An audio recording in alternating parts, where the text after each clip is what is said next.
इस वार्ता को संबोधित करेंगी रमा ठाकुर जी, साथ में हमारी बहन सीमा ठाकुर जी। तो मैं आग्रह करूंगी।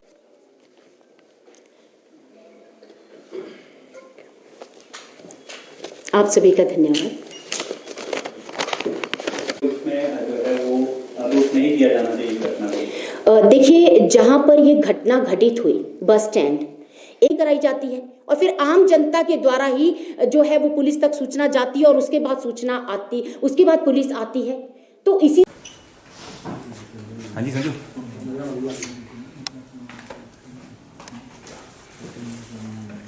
इतना मतलब आपराधिक मामला हो रहा है और वो उसने एकदम से नहीं किया।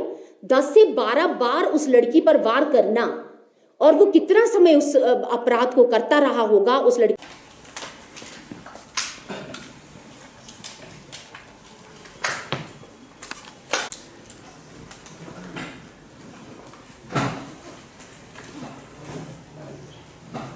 तरह की कोई भी प्रॉब्लम आती है तो वो जो है उनके पास शिकायत कर सके।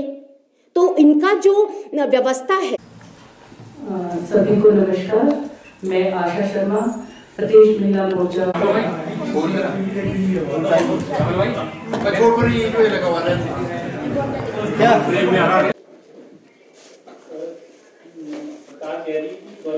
की गई है ठाकुर जी और साथ में मेरी बड़ी बहन किरण बाबा जी, महिला मोर्चा प्रदेश कार्यालय सचिव।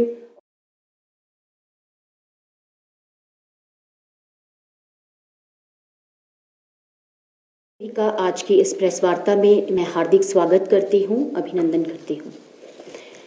प्रदेश में महिलाएं असुरक्षित हैं, प्रदेश में बेटियां असुरक्षित हैं। आज प्रदेश में अराजकता का माहौल है और इन सब चीजों के लिए प्रदेश में सुक्खू जी की दुख की सरकार जिम्मेवार है। 11 दिसंबर 2022 को प्रदेश में कांग्रेस की सरकार बनी और मात्र उसके बनते ही मात्र 6 महीने के बाद प्रदेश को शर्मसार करने वाली चंबा में मनोहर हत्याकांड जैसी एक घटना घटित हुई, जिसमें प्रदेश की सरकार द्वारा उस परिवार को किसी भी तरह की कोई सहायता मुहैया नहीं करवाई गई, बल्कि भाजपा सरकार द्वारा, भाजपा के कार्यकर्ताओं द्वारा पूर्व में रहे मुख्यमंत्री नेता प्रतिपक्ष आदरणीय जयराम ठाकुर जी की अगुवाई में जब भाजपा के कार्यकर्ता मनोहर के परिवार से मिलने उनके घर जाने लगे, तो उस समय भी उनको सलूनी के पास प्रदेश सरकार की जो कानून व्यवस्था है उनके द्वारा रोका गया और उनको उस परिवार से मिलने नहीं जाने दिया गया। लेकिन फिर भी भारतीय जनता पार्टी ने इसके खिलाफ, इस कुकृत्य के खिलाफ आवाज उठाई और मनोहर को न्याय दिलाने के लिए उन्होंने एकजुट होकर प्रदेश सरकार पर दबाव बनाया। मैं बात करूंगी माननीय मुख्यमंत्री जी के गृह क्षेत्र भोरंज की, जहां पर एक महिला पर इतना गलत व्यवहार किया गया। वहां पर महिला के बाल काटे गए, महिला का मुंह काला करके उसको पूरे गांव और पंचायत में घुमाया गया। और वो जो एरिया है वो माननीय सुखविंदर सिंह सुक्खू जी का एरिया था। उस समय भी जो सरकार थी वो सोई हुई थी, जो इनका प्रशासन था वो सोया हुआ था, जो हमारा पुलिस डिपार्टमेंट है वो सोया हुआ था। बच्ची के साथ मंदिर के प्रहरी के द्वारा कुकृत्य किया जाता है, उसका रेप किया जाता है। उस समय भी हमारी कानून व्यवस्था सोई हुई थी। शिमला के मॉल रोड पर पुलिस कंट्रोल रूम के सामने, और वो मॉल रोड जहां पर जो कैमरे से लैस है, वहां पर भी एक दुकान में काम करने वाले युवा बच्चे के साथ उसके साथ जो लोग हैं वो अभद्र व्यवहार करते हैं और उसे मार देते हैं। लेकिन हैरानी की बात तो तब होती है कि बिल्कुल पुलिस कंट्रोल रूम के सामने यह घटना घटित होती है और पुलिस प्रशासन कहां सोया होता है और उसमें उस बच्चे की किसी भी तरह की कोई मदद नहीं की जाती। और बच्चा जो है वो मृत्यु को प्राप्त हो जाता है। ये बहुत ही शर्मसार घटनाएं जो हैं वो हमारे देवभूमि हिमाचल में घटित हुई हैं। अभी की बात है किन्नौर में किस तरह से एक व्यक्ति जो है महिलाओं पर बंदूक तानकर उन पर गोली चलाने का जो है वो प्रयास करता है। वहां पर भी पुलिस के द्वारा कुछ नहीं किया जा रहा है।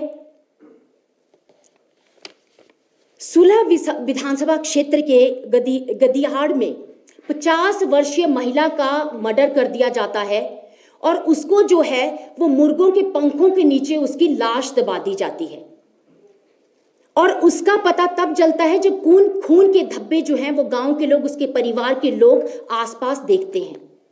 लेकिन जब अभी भी अगर आप एसपी का बयान सुनेंगे या वहां की पुलिस का बयान सुनेंगे तो आप पाएंगे कि उस महिला के लिए, उस महिला को न्याय दिलाने के लिए अभी तक जिन लोगों ने इस कुकृत्य को अंजाम दिया है वो अभी तक पकड़ा नहीं गया है। इसी तरह से हमारा जो जोगिंदरनगर मंडी हमारा जो हाईवे है उसमें 50 वर्षीय महिला के साथ सामूहिक बलात्कार किया जाता है और उसको मार दिया जाता है। लेकिन इस मामले में भी प्रदेश सरकार और प्रदेश सरकार का जो कानून व्यवस्था है उसके द्वारा कुछ भी नहीं किया गया है। अब मैं बात करूंगी उस विषय की जो अभी 2 दिन पहले घटित हुआ है। प्रदेश की महिलाओं को, प्रदेश के लोगों को ये सोचने पर मजबूर कर दिया है कि क्या वाकई में जिसे हम देवभूमि के नाम से जानते हैं, जिसे हम देवभूमि मानते हैं, क्या वो वाकई में देवभूमि बनकर रह गई है? क्या वहां पर वाकई में महिलाएं सुरक्षित हैं? क्या हम महिलाएं 7 बजे के बाद अपने घर से बाहर निकलने में सुरक्षित महसूस कर रही हैं? और यहां पर तो ये आलम हो गया है कि दिन दिहाड़े महिलाओं पर इतने गलत व्यवहार हो रहा है और महिलाओं पर आपराधिक मामले हो रहे हैं। हम सभी जानते हैं कि एक कॉलेज की छात्रा को पर किस तरह से पालमपुर के बस स्टैंड पर तेज हथियार से 10 से 12 बार उस पर आक्रमण किया जाता है। उस बहन की उंगलियां काट दी जाती हैं, उसके सर पे चोट आती है, उसकी गर्दन पर चोट आती है, उसकी बाजू पर चोट आती है। लेकिन मैं पूछना चाहूंगी कि क्या बस स्टैंड में एक भी पुलिस वाला उस समय मौजूद नहीं था? ये किस तरह की व्यवस्था आज प्रदेश सरकार आम जनता को दे रही है? मैं धन्यवाद करना चाहूंगी मोंटी राणा जी का, जिन्होंने अपनी जिम्मेवारी को समझते हुए पुलिस को कॉल किया और पुलिस को सूचित किया इस जघन्य अपराध के बारे में। मैं धन्यवाद करना चाहूंगी प्रियंका जी का, जिन्होंने मदद की और उस महिला को अस्पताल तक पहुंचाने का कार्य किया। और इसी के साथ साथ हमारी जो मंडी लोकसभा क्षेत्र से जो हमारी एमपी, हमारी मेंबर ऑफ पार्लियामेंट की जो हमारी प्रत्याशी हैं कंगना जी, उन्होंने उस युवती का हालचाल जाना और उस युवती को जो भी उनका अस्पताल में खर्चा आएगा उस खर्चे को वहन करने का उनको जो है उन्होंने कहा है उनकी वो पूरी तरह से उसमें मदद करेंगी। मैं आज आप सबके माध्यम से उनका धन्यवाद करती हूँ और साथ ही साथ मैं प्रदेश की जनता से भी अपील करती हूं कि ये जो सुख की सरकार है,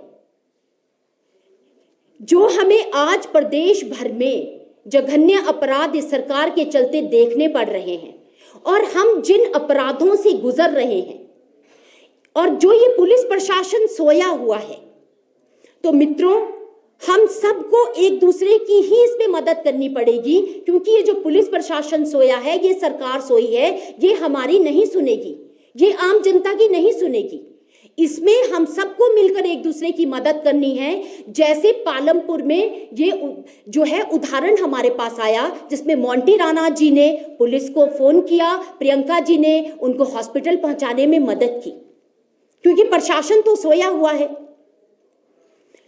मैं अंत में इतना ही कहना चाहूंगी कि ये जो सरकार है ये अराजकता की सरकार है। इस सरकार में जितने भी अराजकता फैलाने वाले शरारती तत्व हैं, ये जो लोग हैं ये खुलेआम घूम रहे हैं और उनके जो हौसले हैं वो बिल्कुल बुलंद हैं। ये सरकार मित्रों की सरकार है।